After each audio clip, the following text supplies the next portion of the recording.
السلام علیکم ورحمۃ اللہ وبرکاتہ۔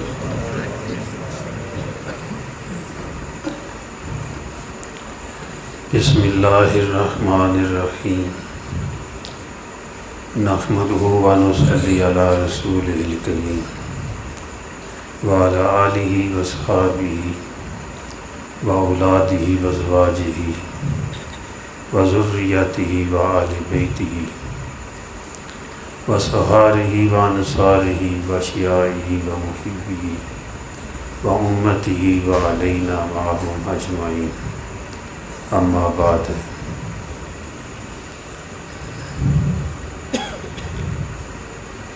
الحمدللہ فضائل تو بہت سارے آپ نے سن لیے ہیں۔ میرے ذہن میں آ رہا تھا کہ کچھ تھوڑی سی کارگزاری سنا دوں۔ اللہ پاک کی توفیق سے یہ آدمی نیکی کرتا ہے۔ میرے ذہن میں سفر کے دوران بھی یہی تھا کہ ہر مقام پہ حضور صلی اللہ علیہ وسلم کی سنت کو ادا کیا جائے، چاہے کسی ایئرپورٹ پہ ہم اتریں یا کسی مقام پہ جائیں، وہ ان دعاؤں کا اہتمام ہو جو حضور صلی اللہ علیہ وسلم نے اپنی امت کو سکھلائی ہیں، بتائی ہیں اور پہنچائی ہیں اپنی امت تک۔ تو الحمدللہ کوشش تھی، اہتمام تھا، اگر بھول بھی ہو جاتی تو پھر دوبارہ جو ہے واذکر ربک اذا نسیت، پھر وہ دعا پڑھ لی جاتی، چاہے وہ سواری کی ہے یا ایئرپورٹ پہ اترنا ہے، کسی شہر میں جانا ہے۔ وہاں جا کر اس بات کا بھی احساس ہوا کہ تربیت ہونی چاہیے، اور میں نے ساتھ ساتھ اہل اللہ سے، اہل علم سے رابطہ بھی رکھا کہ اب ہمیں کیا کرنا چاہیے، یہ مسئلہ پیش ہے تو ہمیں کیا کرنا چاہیے۔ ساتھ ساتھیوں سے اگر کوئی خطا ہو جاتی، پتہ نہ چلتا، نئے لوگ ہوتے ہیں، ہم بھی نئے ہی تھے، تو پوچھ کر بتا دیتے تھے۔ اور جس ہوٹل میں ٹھہرتے ہم اس ہوٹل کو اپنا گھر سمجھتے کہ گھر کے اعمال جو ہے یہاں پہ کیے جائیں۔ بعض دفعہ آدمی جاتا ہے کہ ہوٹل کو ہوٹل سمجھتا ہے، چلو آئے گئے، لیکن میں نے اپنے گھر والوں کو اور جہاں تک ممکن تھا بتاتا تھا کہ بھائی یہ ہمارا اب وقتی جو ہے عارضی گھر ہے، سنت طریقے کے ساتھ ہم باہر نکلیں، دایاں پاؤں کے ساتھ دعا پڑھ لیں، آتے ہوئے بھی سنت کے مطابق وہ اپنے کمرے میں یا ہوٹل میں ہم جو ہے وہ داخل ہوں، تاکہ آپ صلی اللہ علیہ وسلم کی سنتیں ادا ہو جائیں۔ ہر مقام پہ اصل تو آپ کی غلامی چلے گی۔ اللہ پاک کو بندگی وہ پسند ہے جو حضور صلی اللہ علیہ وسلم کے طریقے پر ہو۔ اگر آپ کے طریقے کے خلاف کوئی بندگی ہے، وہ بندے کی نظر میں تو اچھی ہوگی، لیکن حدیث سے معلوم اور مفہوم ہوتا ہے کہ وہ عبادت پرانے کپڑے کی طرح اس کے منہ پہ مار دی جاتی ہے، جس میں حضور صلی اللہ علیہ وسلم کا طریقہ نہ ہو۔ تو الحمدللہ مسجد میں بھی داخل ہوتے وقت وہاں مسجد نبوی میں، مسجد حرام میں کوشش ہوتی تھی کہ سنت کے مطابق دایاں پاؤں سے ہم داخل۔ تھوڑا وہاں دیکھ کر یہ نہیں کہ لوگ جان بوجھ کرتے تھے، تھوڑا غفلت ہوتی ہے، بات پتہ نہیں ہوتا، اور ہماری کمی ہے کہ ہم سکھا نہ سکے اور خود سیکھ نہ سکے، لیکن وہاں پر بھی جو ہے کوشش یہی ہوتی تھی، آب زمزم پینا، دعاؤں کا اہتمام، کوشش ہوتی تھی۔ اور بیت اللہ کا طواف کرتے ہوئے یہ ذہن میں بات آتی تھی کہ یہاں پر سیدنا ابراہیم علیہ السلام بھی چلے ہیں، سیدنا اسماعیل علیہ السلام بھی، انبیاء علیہ السلام بھی، حضور پاک صلی اللہ علیہ وسلم بھی چلتے رہے، صحابہ کرام اہل بیت ابوبکر و عمر عثمان و علی جی سارے بڑے بڑے اولیاء ان کے قدم یہاں لگے ہیں۔ یہ وہ گلی ہے جہاں سے یہ سارے اولیاء گزرے ہیں، بہت سارے انبیاء علیہ السلام تو وہاں آتے تھے۔ اولیاء کرام کی بھی یہ خواہش ہوتی ہے کہ ہم بار بار اللہ کے گھر میں جائیں، کہ بھئی ہم یہ مطاف جو ہے یہاں پر الحمدللہ کتنے لوگ پیارے پیارے چلے۔ وہ ساغر نے کہا نا، سوچتے ہیں حسرتوں کے موڑ پر شام و سحر، سوچتے ہیں حسرتوں کے موڑ پر شام و سحر، جائیں گے ساغر کہاں ان کی گلی سے روٹ کر۔ تو یہ وہ اللہ والوں کی گلی تھی، انبیاء علیہ السلام گزرے وہاں سے۔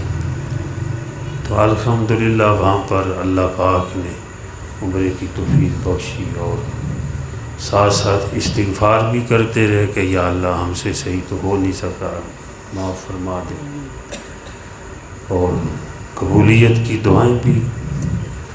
اور الحمدللہ اللہ پاک نے ایک مزاج بخشا ہے، یہ حضور صلی اللہ علیہ وسلم کا فیضان ہے، نیک لوگوں کا فیضان ہے، ان کے پاس بیٹھنے سے یہ باتیں نصیب ہوتی ہیں کہ آپ لوگوں کی طرف سے بھی طواف کیا الحمدللہ، یعنی سارے اپنے متعلقین، دوست و احباب، اپنے مقتدی، جاننے پہچاننے والوں کی طرف سے بھی الحمدللہ، اپنے مشائخ کی طرف سے بھی وہاں طواف کیا ہے۔ اللہ قبول فرمائے۔ یہ اصل بتانے کا مقصد یہ ہے کہ بھئی ایک محبت کا اظہار ہے، ورنہ اس پہ اجر تو اللہ دینے والے ہیں۔ آپ خوش ہو جائیں گے، امید ہے تو آپ خوش ہو جائیں گے۔ حدیث میں آیا ہے کہ جو مفہوم یہ ہے کہ صحیح کام کے ساتھ، غلط سے تو نہیں، صحیح کام کے ساتھ جو کسی اپنے بھائی مسلمان کو خوش کرے، تو حضور صلی اللہ علیہ وسلم نے فرمایا اس نے مجھے خوش کیا ہے، اور جس نے مجھے خوش کیا ہے اس نے اللہ جل جلالہ کو خوش کیا ہے، اور جس نے اللہ پاک کو خوش کیا اللہ پاک اس کو جنت عطا فرمائیں گے۔ تو الحمدللہ اللہ پاک نے دعاؤں کا اہتمام کرنے کی توفیق بخشی، اور دعائیں بھی کرتا رہا ہوں الحمدللہ، اور سب دوستوں کے لیے دعائیں بھی کی ہیں، اور اللہ آباد رکھے سب کو، اور پوری امت مسلمہ کی طرف سے بھی اللہ نے توفیق بخشی۔ ایک نیت ہے کہ دینے والے اللہ ہیں، وہ جتنی بڑی نیت کر لو اللہ اتنے ہی زیادہ دے دیں گے۔ تو الحمدللہ بڑی نیت کے ساتھ، وہ اللہ کا گھر بھی بڑا ہے، برکتوں والا ہے، اس کا طواف کیا۔ الحمدللہ وہاں پہ جو ہے اللہ نے جو توفیق بخشی، نیک اعمال کی اللہ پاک قبول فرمائے، اور جو غلطیاں ہوئی ہیں اللہ پاک معاف فرمائے۔ ہم تو آتے ہوئے بھی جو ہے اللہ سے معافیاں مانگتے رہے۔ مسجد نبوی میں بھی گئے ہیں الحمدللہ، وہاں پر کوشش کی ہے بھی سنت کے مطابق ہماری زندگی یہاں پر، اور مسجد میں بھی داخل ہوں سنت کے مطابق۔ روزہ اقدس پر روزانہ حاضری ہوتی تھی الحمدللہ، تو میں پہلے اپنا محاسبہ کرتا تھا، تیرے کپڑے ٹھیک ہیں، اپنے ٹخنوں کو صحیح ننگا کرتا دیکھتا، جوتا ہاتھ میں پکڑتا، تو جتنا مجھے پتا تھا کہ سنت کے مطابق پکڑ کر وہاں سے گزرنا ہے، کہ سنت کے مطابق گزروں، کہ اس سے اللہ کے حبیب خوش ہوں گے۔ اور اب ہم بارگاہ رسالت میں حاضری دینے والے ہیں، اور اپنے دوستوں کی طرف سے جنہوں نے سلام کے لیے مجھے کہا تھا وہ سلام بھی عرض کیا، اور جنہوں نے نہیں کہا تھا تو میں نے من آبابی جو ہے وہ سب کا جو سب کی طرف سے بھی سلام عرض کر دیا کہ جتنے میرے احباب ہیں کہ اللہ ان کی طرف سے بھی جو ہے یا رسول اللہ صلی اللہ علیہ وسلم سلام عرض کرتا ہوں. تو امید ہے اللہ قبول فرمائے. اور عجیب وہاں وہ الہام ہوتے تھے، باتیں ہوتی، ہم بتا تو نہیں سکتے کہ. اور وہاں پر ایک واقعہ مجھے پیش آیا ایک عجیب سا کہ وہاں کسی نے جوتا پہن لیا میرا. میں نے کہا چلو یہاں رکھتا ہوں. بس لوگوں کو بیچاروں کو نہیں پتہ ہوتا، بعض دفعہ غلطی سے کسی نے پہن لیا یا پھر کسی کا کوئی پہن لے. بعض لوگ کہتے ہیں میرا کوئی لے گیا چلو ٹھیک ہے، ہم بھی کسی کا لے جاتے ہیں، کیا کریں ہم. وہ پھر اپنی مجبوری سمجھ کے بعض دفعہ کوئی کسی نے پہن لیا. تو وہاں جوتا اتارتا تھا لیکن سنبھال کے رکھتا تھا. ایک میں نے گم کیا اور پھر دوسرے کو سنبھالتا کہ بھئی اس کو یہ نہ گم ہو جائے. لیکن وہ بھی بھائی کوئی لے گیا، چاہے غلطی سے کوئی لے گیا یا اس کا اپنا گم ہو گیا. لیکن میرے ذہن میں آیا کہ عبدالغفور پہننا نہیں کسی کا. چلو میں پریشان ہوا ہوں، میں آگے کسی کو پریشان نہ کروں. اگر میں کسی کا پہن کے گیا تو وہ بھی پریشان ہوگا. جوتا نہیں پہننا. اس وقت عصر کے بعد پھر وہ بسر اول پہ نماز پڑھتے ہیں، دھوپ کافی ہوتی ہے.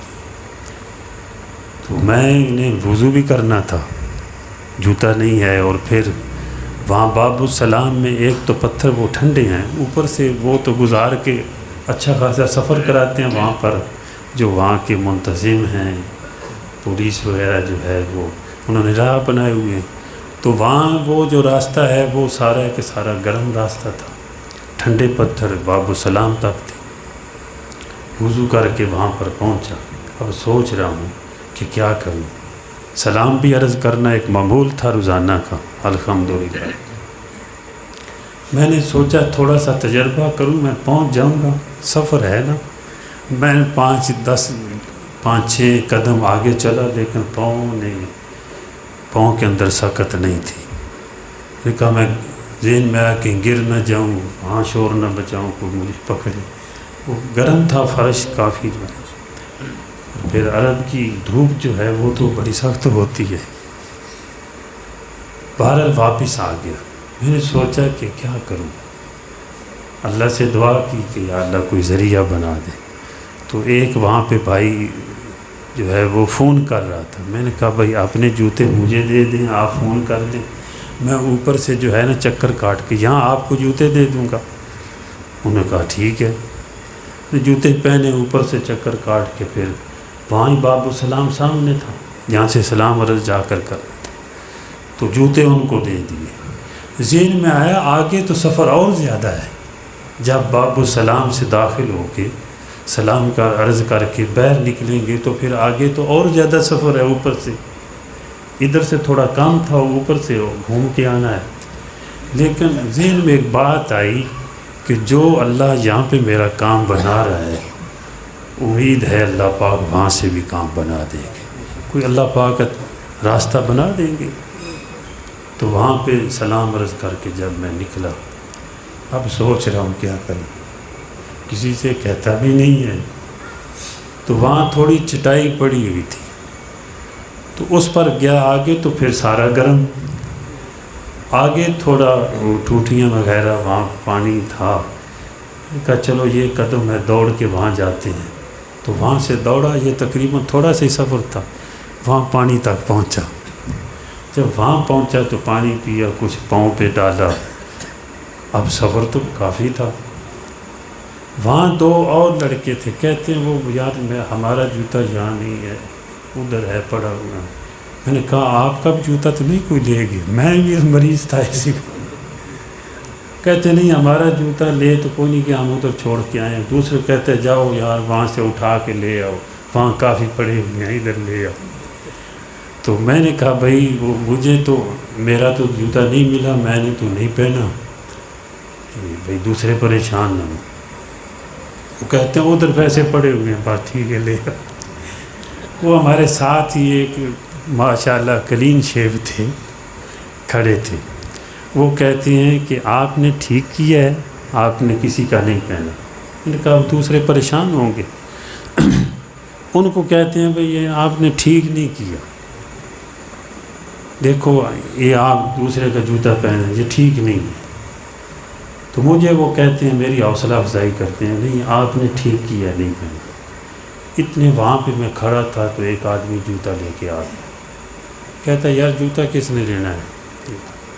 وہ آدمی کلین شیف جو ہے وہ کہتے ہیں بھئی ان کو دے دو، ان کے پاس جوتا نہیں ہے۔ اب جوتا مجھے انہوں نے دے دیا۔ اب وہ جو کلین شیف تھے کہتے ہیں صبر کا بدلہ دیکھا ہے؟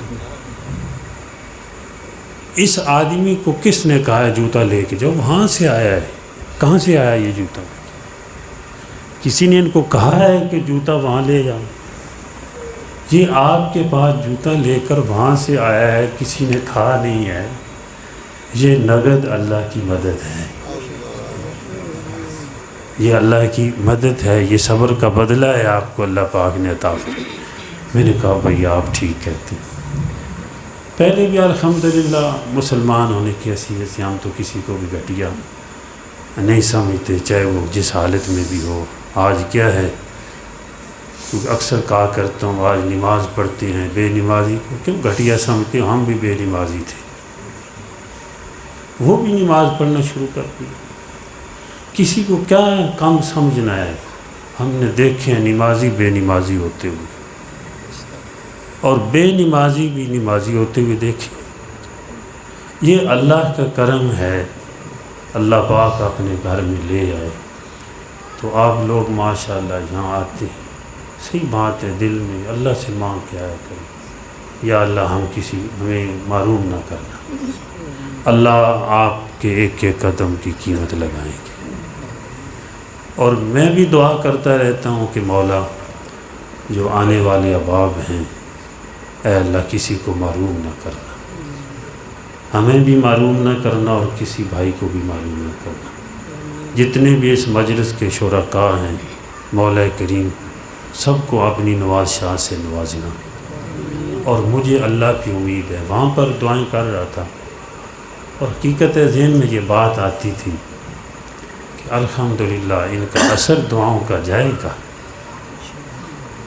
دیکھو ہم مسلمان ہیں، ہمارا عقیدہ ہے کہ دوسرے جہان میں بھی اثر جاتا ہے۔ ہم جو ایصال ثواب کرتے ہیں، جو فوت ہو جاتے ہیں دعا کرتے ہیں، عقیدہ ہے نا، اگر دوسرے جہان میں دعا کا اثر جاتا ہے تو اس جہان میں کیوں نہیں آئے گا؟ اور دعائیں کراتا رہا ہوں۔ تو اس لیے میرے بھائیو دوستو بزرگوں، اصل تھوڑی سی کارگزاری سنائی ہے کہ ہم ہر جگہ پہ سنت عمل ہماری زندگی بن جائے۔ نقش قدم نبی کے ہیں جنت کے راستے۔ ہم نے ہمارے بزرگ ہیں وہ فرماتے ہیں انہی بازاروں سے جنت میں راستے جاتے ہیں، یہی سڑکیں جنت کی طرف جاتی ہیں۔ مطلب کیا ہے، انہی راہوں پر اگر ہم حضور صلی اللہ علیہ وسلم کی سنت کے مطابق چلیں گے، اللہ پاک جنت کے راستے پہ چلائے گا۔ نقش قدم نبی کی ہیں جنت کے راستے، اللہ سے ملاتے ہیں سنت کے راستے۔ نہ اپنی مانی کر، نہ غیر کی مرضی کر، اللہ کی بندگی کر، حضور کی غلامی کر۔ یہ ماشاءاللہ میرا شعر ہے یہ الحمدللہ۔ اور وہاں پر وہ دوسرا شعر جو بھائی اشرف صاحب پڑھتے رہے 3 سال تک روزہ اقدس، وہ اس دفعہ میں نے کہا پھر یہاں ہم بھی آپ کو سنا کے جائیں گے۔ دونوں عالم میں چمکا ہے نام آپ کا، یہ شعر بھی مدینہ منورہ میں آدھا بنا، آدھا پاکستان میں، تو وہاں پہ میں نے بھی پڑھا اور بھائی اشرف صاحب نے بھی وہاں پڑھا ہے 3 سال تک۔ دونوں عالم میں چمکا ہے نام آپ کا، باز از خدا ہے مقام آپ کا، اس نسبت پہ نازاں ہے عبدالغفور، آپ آقا میرے میں غلام آپ کا صلی اللہ علیہ وسلم۔ تو یہ ہمیں غلامی آ جائے، یقین کریں آپ صلی اللہ علیہ وسلم کی جو غلامی ہے بادشاہی سے افضل ہے، بڑھ کر ہے۔ بادشاہوں سے تیرے در کے گدا اچھے ہیں، تخت والوں سے اونچے ہیں تیرے خاک نشین۔ کچھ نہیں مانگتا شاہوں سے یہ شہدا تیرا، کچھ نہیں مانگتا شاہوں سے یہ شہدا تیرا، اس کی دولت ہے فقط نقش کف پا تیرا۔ حضور صلی اللہ علیہ وسلم کی غلامی نصیب ہو جائے، آپ کی اتباع اور پیروی نصیب ہو جائے تو یہی بڑی دولت ہے۔ اور پھر حج عمرہ کی برکت سے اللہ پاک رزق میں بھی وسعت عطا فرماتے ہیں۔ وہاں پر ایک ساتھی نے پوچھا کوئی وظیفہ رزق کے لیے، میں نے کہا یہاں رزق کے لیے ہم سے وظیفہ کیا پوچھتے ہیں، جب بھی کوئی تھوڑی کمی آئے سیدھا آؤ عمرہ کرو۔ حضور صلی اللہ علیہ وسلم نے ارشاد فرمایا کہ حج اور عمرہ یعنی حج اصغر حج اکبر فقر و فاقہ کو اس طرح دور کرتا ہے جس طرح آگ کی بھٹی لوہے کے میل کچیل کو دور کر دیتی ہے۔ پھر جب بھی پریشان ہو کوئی لمبے چوڑے وظائف کہ آؤ عمرہ کرو، رزق بڑھ جائے گا، اللہ پاک زیادہ عطا فرما دے۔ اس لیے کوشش کی جائے بھائی ہم بھی اللہ کا گھر دیکھ لیں، حضور صلی اللہ علیہ وسلم کے روضہ اقدس کی زیارت نصیب ہو جائے۔ وہ کیفیات تو ہم بیان نہیں کر سکتے، وہاں جا کر دیکھا جائے۔ دیکھو نا، خوشبو، پھول کی خوشبو کو بیان نہیں کیا جا سکتا، خوشبو کو سونگھ لیا جائے تو پتہ چل جاتا ہے۔ تو اس لیے وہاں پہ اگر پہنچا جائے کوشش کی جائے، نہیں تو اللہ سے مانگ لیا جائے۔ میں بھی مانگتا رہا ہوں یا اللہ عطا فرما دے، حرمین شریفین کی زیارت نصیب فرما دے۔ وہ بندوبست کرنے پہ آیا تو بس ہو گیا۔ اللہ پاک مجھے بھی آپ کو سب کو عمل کی توفیق عطا فرمائے۔ تو بھئی کلمہ نجات ہے، حدیث لمبی ہے، سناؤں گا کہ وقت زیادہ ہو جائے گا، کہ حضرت عثمان رضی اللہ تعالی عنہ کو حضرت ابوبکر صدیق رضی اللہ تعالی عنہ نے بتایا، ان کے پوچھنے پر کہ کلمہ نجات کی نوبت نہیں ملی پوچھنے کی، کہ ہم حضور صلی اللہ علیہ وسلم سے پوچھ لیتے، تو ابوبکر صدیق رضی اللہ تعالی عنہ نے بتایا کہ میں پوچھ چکا ہوں۔ تو عثمان رضی اللہ تعالی عنہ نے عرض کیا کہ ہاں آپ ہی مستحق تھے، آپ ہی بڑے تھے، اس معاملے میں آپ ہی پوچھنے والے تھے، تعریف کی۔ اور ابوبکر رضی اللہ تعالی نے فرمایا قبر اندھیرا ہے، اس کا چراغ لا الہ الا اللہ محمد الرسول اللہ، یہ چراغ ہے۔ اور فرمایا میں نے پوچھ لیا ہے وہ کلمہ نجات کیا ہے، اچھا بتاؤ کیا ہے؟ لا الہ الا اللہ، لا الہ الا اللہ محمد الرسول اللہ۔ فرمایا یہ کلمہ نجات ہے، حضور صلی اللہ علیہ وسلم نے فرمایا یہ کلمہ نجات ہے۔ اس لیے ہمیں یہ ملک بھی کلمے کے نام پہ نصیب ہوا، اللہ نے عطا فرمایا، وہ کلمہ تو پڑھتے رہیں، اللہ کلمے والی زندگی بھی عطا فرما دے۔ چلو جہاں بھی جائیں زیادہ نہیں تو اپنی ہر مجلس میں 1-2 مرتبہ تو پڑھ ہی لینا چاہیے لا الہ الا اللہ محمد رسول اللہ۔ حدیث پاک میں رات میں یا دن میں کسی وقت بھی کوئی کسی گھڑی میں بھی کلمہ پڑھتا ہے لا الہ الا اللہ محمد رسول اللہ، اس کے اعمال نامہ سے گناہ مٹا دیے جاتے ہیں اور نیکیاں لکھ دی جاتی ہیں۔ تو آپ یہ کلمہ کچھ نہ کچھ پڑھ لیا کریں، اور ہر کام کے اندر جب بھی کوئی کام جو صحیح کام ہے، اچھے کام ہے، بسم اللہ سے شروع کیا جائے، مکمل ہو جائے تو الحمدللہ۔ یہ وہ کام ہے کہ نہ وقت نکالنا پڑتا ہے، نہ کہیں جانا پڑتا ہے، جہاں ہیں جس جگہ پہ ہیں کریں۔ اس کی برکت سے، اللہ کے نام کی برکت سے، کلمہ کی برکت سے امید ہے کلمے والی اللہ زندگی عطا فرمائیں گے۔ لا الہ الا اللہ محمد رسول اللہ، لا الہ الا اللہ، لا الہ الا اللہ، لا الہ الا اللہ، لا الہ الا اللہ، لا الہ الا اللہ، لا الہ الا اللہ، لا الہ الا اللہ، لا الہ الا اللہ۔